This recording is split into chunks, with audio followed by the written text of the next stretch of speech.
So the red team and the blue team just made a lot of election promises. Is there still a blue team? The promise I'm most interested in is the 20% off HECS debts because it's specific and measurable.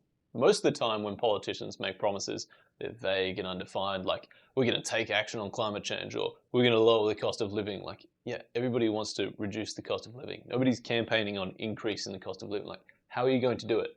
That's what makes the difference. And they make their promises vague and undefined so that it's impossible to hold them accountable. Like, as long as you take action on climate change, it doesn't matter if you make any difference at all. Put up one wind turbine and technically you've taken action. But this HECS debt relief is different.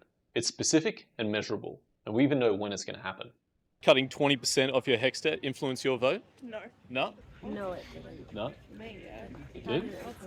I normally vote Greens, and I'm a member of the Greens Party. Yep. And this is with Labor moving towards green policy. Yep. So it's a positive step. So it was definitely icing on the cake. You see, it's very nice being a student and all, so you Yeah. can be like, oh, that's a really nice, juicy Bribe. reason and a bribe to go for it. Yeah. But I think in a real world, this is kind of like a balance. Yeah. You know, you're investing capital to get a good degree and Yeah. hopefully get a good job. Yeah. And then hopefully that good job, you can pay it off in the future. So I think it's just more for just to influence to try to get the young votes.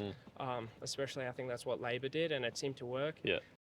Do you think that this looks like a bribe at all?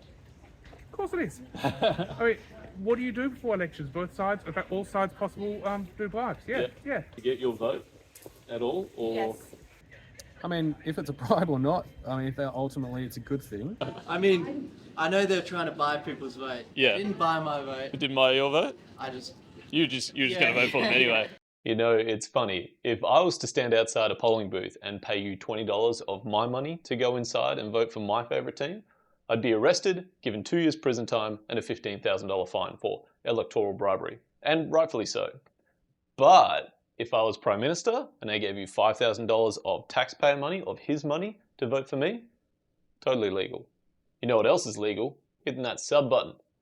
Yeah, it's a bit of a stretch. Anyway, let's get back to it. If the government is able to forgive student debt, should it also be able to forgive other types of debt, like mortgages?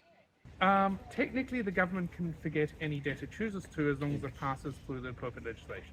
Let's be clear. The government can't interfere with private debts you have with the banks. The banks are private institutions and they don't take orders from Albo. The government can interfere with HELP debts. HELP stands for Higher Education Loan Program. Loan Program? Fucking idiots. These are loans issued by the government and administered by the ATO. HECS is one of the subcategories of HELP debt, but it was just better marketing to call this HECS debt relief and not HELP debt relief. So, yeah. But the principle of the question that is being raised here is still valid. If we can use a bunch of taxpayer dollars to pay off this kind of personal loan, then why not this kind of personal loan? Both loans help the individual, which helps society, so why don't we petition the government for home loan forgiveness next election?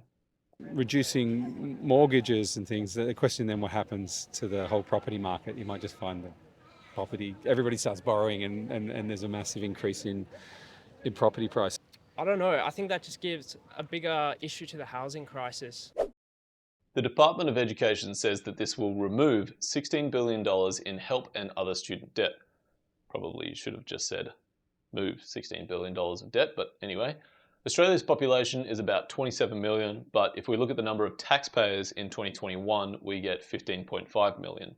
Allow me to round up and divide the $16 billion debt by the 16 million taxpayers, and you get $1,000 per taxpayer. That's not the worst robbery I've seen. It's still $1,000 taken from low-income earners and given to high-income earners, but still. Just for context, the ATO estimates this act will reduce the average HELP debt loan by $5,520. Who do you think ultimately pays that 20%? Taxpayer? Oh, just the taxpayer. At the end of the day, it's everyone else ends up paying for it. Taxpayers. Taxpayers. I'm fine with the taxpayer paying it. Yep. I haven't heard any other answers. That's the only one I That's can the only think one of, I've yeah. heard of, yeah. This is what economists call fiscal illusion. The government hands you a check and hopes you don't notice that they took the money from your other pocket first. It's the government buying your vote with your own money, and they expect a thank you card. What's the best argument you've heard in favour of student loan forgiveness? The fact that some of the TAFE courses are free. I thought that I would hear more arguments in favour of student loan forgiveness, There was a lot of people that didn't know about it, didn't care, or didn't think they deserved it. I just don't really think I need the money. I think I'll be alright. Here are the three main arguments for student loan forgiveness. You basically are investing in the future of the country, right? Education is a public investment with broad social returns. That's why we fund it up until year 12. Forgiving student debt isn't just about helping individuals, it's about betting on a smarter, more productive society. Educated citizens are less likely to rely on welfare, more likely to vote, innovate, and boost GDP. So when we invest in education, we are treating it like a public good, like roads and hospitals. So why do we stop funding education at year 12? For years, young people were told, go to uni, take on debt, and it'll pay off. But the price of degrees has soared while wages stagnate and entire industries now demand credentials that were once optional. Student loan forgiveness is about correcting a broken promise. You can't tell an entire generation to buy a ticket to the middle class, then act shocked when they want a refund after finding out the ride's broken. If you give someone a break on their student debt, they've got more cash to spend, save, or invest. They could start a business, or more likely, buy a house. And that feeds back into the economy. Even the US Federal Reserve has said that student loan debt is constraining consumption and economic growth. So forgiveness isn't just a gift, it's economic stimulation. Except any increase in spending by the uni student is offset by a reduction in spending by the taxpayer who had to give up that money. The government can't give you something it didn't first take from someone else. And it's not a clean swap. The student ends up with a little less than what the taxpayer lost because there's a bureaucrat in the middle skimming off the top for wages. So no, student loan forgiveness doesn't increase economic mobility in the aggregate. It increases it for some at the cost of others. What's the best argument you've heard against student loan forgiveness? I haven't heard one. You haven't heard one? No, I haven't. I honestly haven't heard much of it at all. No, I haven't. Haven't really. heard, You haven't heard any arguments against this? Not that I've seen. What's the best argument you've heard against student loan forgiveness? I haven't heard a good argument against it. Have you heard an argument that you could repeat? Just to try to present that other side? No, I mean, I don't think they're coherent. This was really surprising. I must have spoken to at least 50, 60 people that day, uni students and professors, and not one said they had even heard an argument against student loan forgiveness. I really didn't expect this. I came prepared to play devil's advocate. So let me give you three common counter-arguments to student loan forgiveness. If I get a thing and somebody else is forced to pay for it, that's theft. Theft is immoral.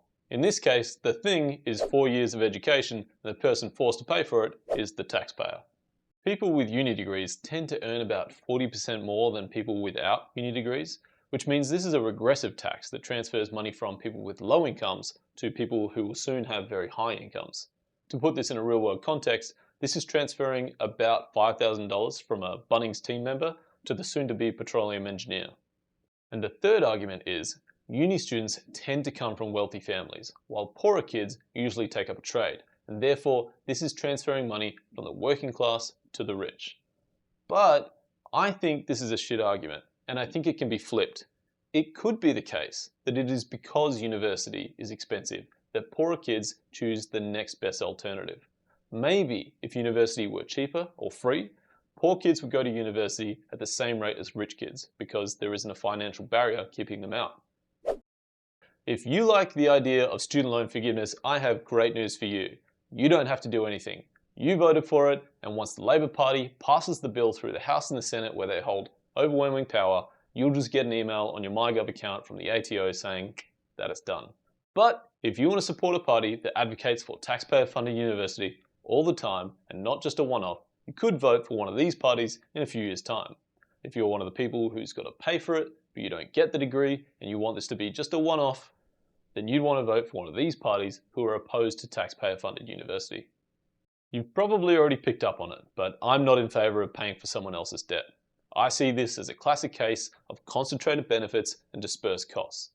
Politicians using the power of government to take a little bit of money from everybody and give it all to a concentrated group of people. It's buying votes, and it's no different to the government handing out special tax breaks to mining groups or property investors or the big banks. There are 3 million people with a health debt, and that's 3 million people who have a financial incentive to vote for Labor. And I'd oppose it no matter which party it came from, because it's the principle that matters. If we really want to fix the student debt system for good, here's my pitch. The only institution that should be allowed to offer a loan for higher education is the university itself. That way, the university has skin in the game. They'll only be able to recoup their investment if they teach you something valuable. If they lend $40,000 to a student who spends 4 years studying medieval poetry, and that student can't repay the loan because there's no job market for jousting sonnets, that's on the university. They provided the bad loan, they'll suffer the loss. I promise you, they'll get real good, real fast at calculating risk, reward, investment, and return. No more padding out 3-year courses into 4-year degrees, charging thousands for filler subjects under the banner of turning you into a more well-rounded human being, when really it means they get an extra year of tuition out of you. If universities know that they're not going to get their money back unless you find gainful employment, then they'll be heavily invested in providing you skills that will get you gainful employment. They'll cut the fluff, focus on skills, and charge only what the education is actually worth. Tuition would drop, degrees would be leaner, sharper, more targeted, and the taxpayer wouldn't be on the hook for someone else's bad investment. So, should we cancel student debt? Maybe. But if we do, let's at least be honest about who we're helping, who's paying for it, and what precedent we're setting. Because if every election becomes a contest of who can forgive the most, what we're really cancelling is responsibility. You're born free.